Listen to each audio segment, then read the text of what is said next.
भला हर किसी को ऐसा क्यों लग रहा था कि भावना और उसका चक्कर चल रहा है। जियान को समझ नहीं आ रहा था कि आखिर ये सब अफवाहें उसके बारे में कौन फैला रहा है। पहले उसकी बहन को जियान के ऊपर शक हुआ कि उसका और भावना का कोई चक्कर चल रहा है, और अब ये औरत भी यही बात कर रही है। कोई ना कोई तो जरूर है जो जियान के बारे में यह गलत खबर फैला रहा है। उसके पीछे का मकसद यही है कि कोई भी जियान की बातों पर भरोसा न कर सके। कहीं एक साजिश तो नहीं, ताकि जियान इस केस से दूर रहे। तभी रितिका मीना से पूछती है, तुम ऐसा यकीन के साथ कैसे कह सकती हो? मीना जवाब देती है, अगर ऐसा नहीं होता तो आप ही बताओ, ये जेल में आखिरी बार खुद भावना को निकालने कैसे आता? किसी को भी भावना के ऊपर यकीन नहीं था, लेकिन फिर भी ये उसके पास गया और उसकी मदद की। क्यों? इतनी मेहनत तो कोई प्रेमी ही करता है अपनी प्रेमिका के लिए। मीना की बात सुनकर जियान दंग रह गया। उसने अपने गुस्से को काबू कर लिया और फिर उससे बोला, मीना, उस वक्त मैं अपना काम कर रहा था। जब तक तुम सच बोलोगी तब तक कोई भी तुम्हें फंसा नहीं सकता। मीना ने बताया, हाँ, ये बात सच है कि मेरी भावना के साथ लड़ाई चल रही थी।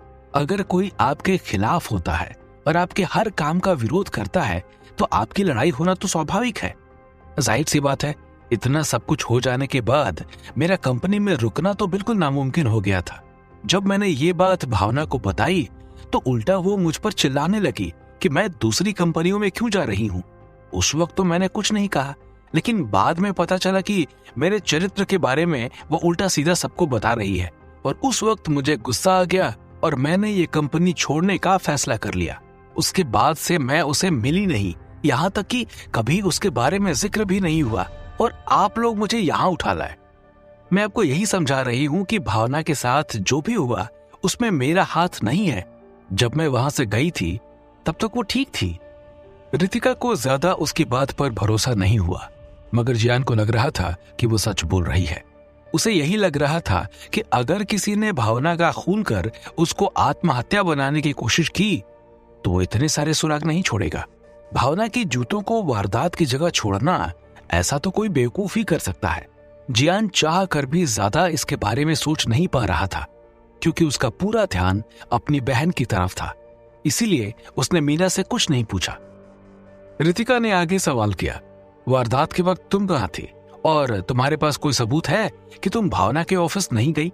मीना ने उसका तुरंत जवाब दिया, मैं किसी काम से मार्केट गई थी और वहां पर कई सारे दुकानदार और उनके मालिक हैं जो इसकी गवाही दे सकते हैं। मीना की इसी बात को जांचने के लिए कुछ एजेंट उसकी बताई हुई जगह पर गए और वहां मौजूद सभी दुकानदार और उनके मालिकों ने उसकी कही हुई बात पर हामी भरी। ये बात अब सच लग रही थी कि वो वारदात के वक्त मार्केट में थी। उन सभी को उसके बारे में इसलिए भी पता था कि उसने दिल खोलकर शॉपिंग की थी और सभी दुकानदार उससे काफी खुश थे। उन लोगों की गवाही के बाद मीना को छोड़ दिया गया और अब ये केस और ज्यादा पेचीदा हो गया था। जिस इंसान को वो लोग मुजरिम समझ रहे थे, उनके पास हर वो सबूत था जो कि ये साबित करता था कि वारदात के वक्त वो उस जगह मौजूद नहीं थी। अगर मीना नहीं तो मुजरिम कौन है? क्या सचमुच भावना की आत्महत्या ही हुई है? ऐसे कई सवाल रितिका के दिमाग में घूम रहे थे। रितिका ने जियान को बताया कि मीना के दोस्तों ने भी इस बात को बताया है कि मीना की आदत ही है शॉपिंग करना। अगर वो गुस्से में भी होती है तो शॉपिंग करने जाती है। वो झूठ नहीं बोल रही है, लेकिन इससे ये साबित नहीं होता कि मीना भावना की मौत से बिल्कुल भी जुड़ी नहीं है। अगर हम और अच्छी तरह से जांचें तो हमें कोई ना कोई और कड़ी मिल ही जाएगी। रितिका की बात का जियान पर कोई असर नहीं पड़ा। उसने कुछ नहीं कहा। रितिका ने देखा कि जियान अभी भी अपने सपनों में खोया हुआ है और उसने उसकी कही हुई बात को सुना ही नहीं। रितिका ने चिल्लाते हुए कहा, हे, मेरी बात सुन भी रहे हो या नहीं? जियान होश में आया और उसने कहा, अच्छा। ये बोलते ही उसने अपना हाथ अपने चेहरे पर लगाया। ऐसा लग रहा था कि जैसे वो सोकर उठा हो। फिर से उसने कहा, मुझे लगता है कि हम फालतू में ही किसी पर शक कर रहे हैं। जब मीना ने बोल ही दिया कि वो वहां पर नहीं थी तो हमें कुछ नहीं करना चाहिए। और रितिका जी, वैसे भी आज का काम तो हो ही गया है, तो मैं चलता हूँ, जरा अपनी बहन से मिल लो। ये बोलते ही जियान जाने लगता है कि तभी रितिका पीछे से बोलती है, रुको। जियान मुड़ता है। रितिका उसके पास जाकर उसे डांटती है, तुम्हें ये सब मजाक लग रहा है क्या? पहले तुम खुद ही इसमें साजिश की बात करते हो और अब इसके ऊपर कुछ सोच भी नहीं रहे। अभी कुछ देर पहले तो तुम उस कंपनी की मॉडल पर शक कर रहे थे और अब इस मीना की बात से इतनी जल्दी सहमत हो गए। तुम्हारा दिमाग तो सही है ना? जियान रितिका की बात सुनकर चिढ़ जाता है। उसे लगता है सबके सामने रितिका ने उसकी बेइज्जती कर दी और वो इससे पहले कुछ बोले तभी चीफ उसे अपने केबिन बुला लेते हैं। जियान चीफ के केबिन जाता है और देखता है कि वो अभी काफी गुस्से में है। जियान को देखकर चीफ गुस्से में बोलते हैं, जियान, ये आजकल तुम्हारा क्या लफड़ा चल रहा है? जियान के कुछ समझ नहीं आता। उसको समझाने के लिए चीफ फिर से बोलते हैं, तुमने बिना किसी सबूत के उस कंपनी के मॉडल के ऊपर इल्जाम कैसे लगा दिया? तुम्हें कुछ होश भी है या नहीं? तुम इतने गैर जिम्मेदार कैसे हो सकते हो? बिना किसी गवाह और सबूत के आंखें बंद करके किसी को भी मुजरिम ठहराना ये न केवल बेवकूफी है बल्कि बहुत गलत भी है। इसके लिए तुम्हें जेल भी हो सकती है। क्या तुम्हें अंदाजा भी है इसकी वजह से हमें कितनी तकलीफ हुई है? ये बात किंग तक पहुंच गई है और वो आज आ रहे हैं मुझसे मिलने। तुम्हारी वजह से अब मुझे सुनना पड़ेगा। मुझे अपने ऑफिस में काबिल और होशियार अफसर चाहिए जो मुझे तुरंत परिणाम ला कर दे सके। मुझे तुमसे ऐसी बिल्कुल भी उम्मीद नहीं थी। तुम बिल्कुल गैर जिम्मेदार इंसान निकले। उनकी बात सुनकर जियान को थोड़ा अपनी गलती का एहसास होता है और वो उनसे कुछ बोलने की कोशिश करता है कि तभी चीफ का फोन बज जाता है। चीफ को पता चलता है कि किंग आ चुके हैं और वो उनसे मिलना चाह रहे हैं। चीफ फोन पर कहते हैं, ठीक है, उन्हें अंदर भेज दो। फोन रखते ही जियान चीफ से कहता है, सर। तुरंत चीफ अपना हाथ दिखाकर उसे रोक देते हैं और बोलते हैं, दफा हो जाओ, वैसे भी किंग आ गए हैं, तुम्हारी बकवास के लिए मेरे पास टाइम नहीं। जियान उदास होकर चीफ के केबिन से निकल जाता है। जियान थोड़ा सोचता है कि आखिर ये बात चीफ को पता कैसे चली। उस वक्त सिर्फ वो और रितिका ही मौजूद थे, मतलब कि ये बात रितिका ने चीफ को बताई है। जियान को रितिका के ऊपर गुस्सा आने लगता है कि अगर कुछ शिकायत थी तो पहले उसे बताना चाहिए था, सीधा चीफ के पास जाकर भला इस लड़की को क्या मिल गया। वो गुस्से से रितिका के पास आता है और उससे कहता है, मिल गई आपको शांति? रितिका पलटकर उसे देखती है और उसे समझ नहीं आ रहा था कि जियान आखिर किसके लिए बात कर रहा है। रितिका जियान से पूछती है, तुम क्या बोल रहे हो? साफ साफ बोलो। जियान फिर गुस्से में उससे बोलता है, अच्छा, अब आप चाहती हो कि मैं ही ये बात अपने मुंह से बोलूं? मैंने कभी नहीं सोचा था कि आप भी मुंह फट निकलेंगी, जो इधर की बात उधर कर देती है। आप ही ने चीफ को बताया ना कि मैंने उन मॉडल के ऊपर इल्जाम लगाया था। अगर कोई शिकायत थी तो मुझे ही सीधा बोल देती, सीधा उनके पास जाने की क्या जरूरत थी? रितिका तुरंत जियान को जवाब देती है, मैंने उन्हें कुछ नहीं बताया, किसी और ने बोला होगा। जियान मुंह बनाकर बोलता है, जैसे मैं मान लूंगा। इससे पहले कि रितिका आगे कुछ बोले, वहां पर चीफ आ जाते हैं। चीफ सबको एक साथ हॉल में आने के लिए बोलते हैं। सभी एजेंट को लग रहा होता है कि कुछ बहुत जरूरी बात होगी, तभी चीफ सबको बुला रहे हैं। चीफ रितिका की तरफ देखकर बोलते हैं, ये भावना की जो आत्महत्या का केस है उसे जल्दी खत्म कर दो। रितिका उनसे बोलती है, मगर क्यों? अभी तो हमने इन्वेस्टिगेशन भी चालू नहीं की।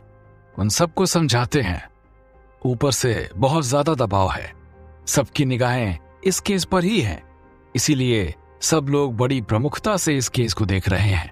चीफ ने अगली बात जियान की तरफ देखकर बोली, वैसे भी उस कंपनी के मॉडल्स ने हमारे ऊपर शिकायत की है कि हम उन्हें जानबूझकर परेशान कर रहे हैं और उन पर झूठे इल्जाम गढ़ रहे हैं। जियान समझ गया कि चीफ का इशारा उसी की तरफ है। चीफ ने अपनी बात आगे की, हमारे ऊपर इल्जाम लगाया जा रहा है कि हम जानबूझकर ये केस लंबा खींच रहे हैं ताकि शहर की सामाजिक व्यवस्था खराब हो जाए। हम अपने ऊपर ये इल्जाम बिल्कुल नहीं ले सकते। अभी तक वैसे भी हमारे पास कोई सुराग या गवाह ये नहीं मिला है जो ये बता सके कि भावना की मौत में किसी और की साजिश थी। मुझे उम्मीद है आप सब लोग मेरी बात को समझ चुके होंगे। ये बोलते ही चीफ निकल गए। उन्हें इस बात की भी चिंता थी कि सारा इल्जाम उन्हीं के ऊपर आएगा, क्योंकि अभी इस एजेंसी को वही संभाल रहे हैं। उनके जाने के बाद ऑफिस में चारों तरफ शांति छा गई। जियान जानता था कि ऐसी परिस्थिति में अपना मुंह बंद ही रखना चाहिए, इसीलिए उसने कुछ नहीं बोला। वैसे भी अब ये मामला म्यूटेंट और उनसे भी ऊपर लोगों का था, जिनके हुक्म म्यूटेंट भी मानते थे। वो नहीं चाहता था कि उसकी वजह से मामला और बिगड़ जाए। वैसे भी उसने एक गलती तो कर ही दी थी उन मॉडल्स के ऊपर इल्जाम लगाने की, और अब वो नहीं चाहता था कि इसके बाद वो कोई और गलती करे। रितिका ने उसके पास आकर बोला, देखो जियान, मुझे पता है तुम अभी मेरी बात पर शायद विश्वास ना करो, लेकिन मैं सच में कह रही हूं कि मैंने चीफ को वो बात नहीं बताई। इसके अलावा और भी हमारे पास काम है जिसके लिए मुझे तुम्हारी मदद चाहिए। जियान ने अजीबोगरीब चेहरा बनाकर उससे बोला, मेरी मदद? आपने सुना नहीं चीफ ने क्या कहा? यह केस बंद करना है। जियान रितिका की तरह कट्टर ईमानदार नहीं था। उसे पता था कि सच को ढूंढना अच्छी बात है, लेकिन सच्चाई के लिए अपनी जान खतरे पर लाना एक बेवकूफी है। जियान इस मामले में पड़ना नहीं चाहता था। उसे तो सिर्फ अभी अपनी बहन की याद आ रही थी, और वैसे भी रितिका की बात पर जियान को अब ज्यादा भरोसा नहीं था। रितिका उसे घूरने लगी और चिढ़ते हुए उसने पूछा, बस इतना बताओ कि तुम मेरी मदद करोगे या नहीं? जियान रितिका की आवाज में एक आक्रोश महसूस कर सकता था। जियान ने कहा, भला मैं इसमें क्या कर सकता हूं? मैं कोई भगवान तो नहीं। जो बात आपको नहीं पता वो बात मुझे भी नहीं पता। रितिका ने थोड़े गुस्से में बोला, तुम अच्छे से जानते हो कि इस केस में कई सारे राज छुपे हैं, और मुझे लगता है कि तुम्हारी मदद के बिना मुझे इस केस को हल करने में समय ज्यादा लगेगा, इसीलिए मैं तुमसे पूछ रही हूं। जियान ने कठोर आवाज में बोला, मुझे लगता है आपको चीफ के पास जाना चाहिए। चीफ ने मुझे साफ साफ कहा है कि उन्हें होशियार और काबिल अफसर चाहिए जो बहाने न बनाते हों। आप उन्हें बता दें कि आप अकेले इसे नहीं कर सकती, वो आपकी बात जरूर सुनेंगे। रितिका समझ गई कि जियान उसकी मदद नहीं करेगा, और वो गुस्से में वहां से चली गई। गुस्सा जियान को भी बहुत था, क्योंकि वो रितिका पर पूरी तरीके से विश्वास नहीं कर पा रहा था। उसी वक्त लारा वहां पर आई। उसने लारा से कहा, लारा मैम, मुझे आप अपने लॉजिस्टिक विभाग में ट्रांसफर कर दें। मैं अब इन्वेस्टिगेशन टीम में काम नहीं कर सकता। लारा ने मुस्कुराते हुए ध्यान से बोला, ठीक है, लेकिन क्या तुम ये नहीं जानना चाहते कि किस इंसान ने पॉलोमी के उस कंपनी में होने की बात रिपोर्ट में जानबूझकर नहीं लिखी? लारा की बात सुनकर जियान दंग रह गया। किसकी वजह से जियान की बहन का नाम उस रिपोर्ट में नहीं आया था? क्या जियान अपना ट्रांसफर करा लेगा? क्या भावना का केस ऐसे ही बंद हो जाएगा? ये सब जानने के लिए सुनते रहिए विचित्र वर्ल्ड, सिर्फ पॉकेट एफएम पर।